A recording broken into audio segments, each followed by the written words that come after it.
ಚಂದ್ರಲೋಕದ ಕ್ರೇಟರ್ನ ಯಾವ ರೀತಿಯಾಗಿ ಎಕ್ಸ್ಪ್ಲೋರ್ ಮಾಡಿದ್ರು ಆ ಥರ ಎಕ್ಸ್ಪ್ಲೋರ್ ಮಾಡಿ ಗುಂಡಿಗಳನ್ನು ಹುಡುಕಿ ಮುಚ್ಚಿದ್ದಾರ ಗೊತ್ತಿಲ್ಲ.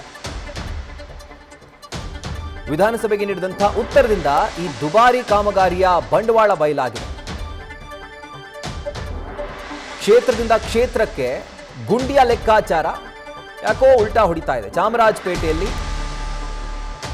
ಒಂದು ಗುಂಡಿಗೆ 1 ಲಕ್ಷ ರೂಪಾಯಿ, ಆದರೆ ಜಯನಗರದಲ್ಲಿ ನೋಡಿದ್ರೆ ₹1 ಕೂಡ ಖರ್ಚಾಗದೆ ಎಲ್ಲ ಗುಂಡಿಗಳನ್ನು ಮುಚ್ಚಾಕಿದ್ದಾರೆ.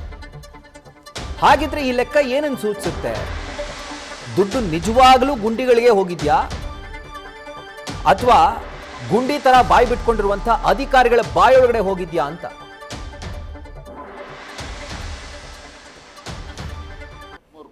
$33 ಕೋಟಿನೂ ಗುಂಡಿ ಲೆಕ್ಕ ಅಷ್ಟೇ. ಈಗ ನೋಡಿ ಆ ಗುಂಡಿಗಳೆಲ್ಲ ಈಗ ಎಷ್ಟು ಮುಚ್ಚಿದ್ದಾರೆ ಅಂತ ಅವ್ರ ಹತ್ರನೇ ದಾಖಲೆ ತಗೊಂಡು ಆ ಸ್ಪಾಟ್ಗೆ ಹೋದರೆ ಎಲ್ಲ ಗುಂಡಿಗಳು ಮತ್ತೆ ಓಪನ್ ಆಗಿದೆ.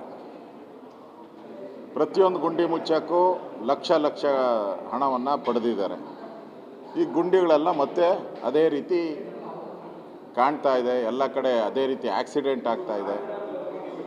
ಸಮಸ್ಯೆ ಅಂತೂ ಬಗೆಹರಿದಿಲ್ಲ. ಗುಂಡಿ ಮುಚ್ಚೋ ಹಣ ಗುಂಡಿಗೆ ಹೋಗಿದೆ ಅಷ್ಟೇ, ಇನ್ನೇನು ಅದರಿಂದ ಏನು ಉಪಯೋಗ ಆಗಿಲ್ಲ.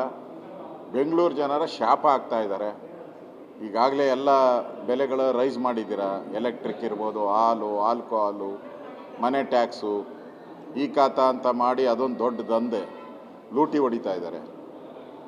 ಇದರಲ್ಲಿ ಈ ಗುಂಡಿ ಮುಚ್ಚೋದ್ರಲ್ಲೂ ಹಣ ಮಾಡೋದು ಹೆಂಗೆ ಅಂತ ಕಾಂಗ್ರೆಸ್ ಸರ್ಕಾರನ ಕೇಳಬೇಕು.